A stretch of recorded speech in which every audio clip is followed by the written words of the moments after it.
আজকে মোচার ভর্তা করব, তাই একটা মোচা কেটে নিয়েছি।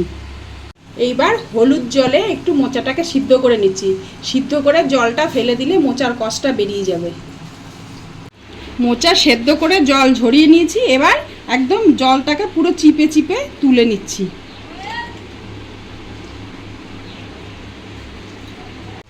মিক্সির মধ্যে দিয়ে পেস্ট করে নেব।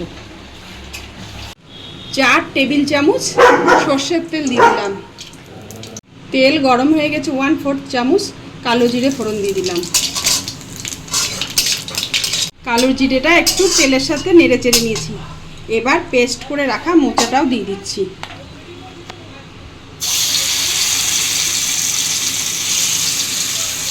পেস্ট করে রাখা মোচাটাকে তেলের সাথে একটু নেড়ে চেড়ে নিচ্ছি। পরিমাণ মতো নুন দিয়ে দিলাম।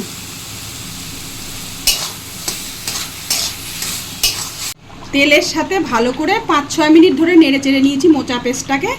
এইবার পেস্ট করে রাখা 2 টিস্পুন সাদা সর্ষে আর 2 টিস্পুন পোস্ত আর কয়েকটা কাঁচা পাকা লঙ্কা পেস্ট করে নিয়েছি।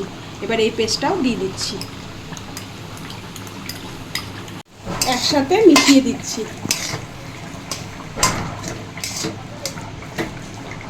এদিকে পাশে মাংস রান্না চলছে।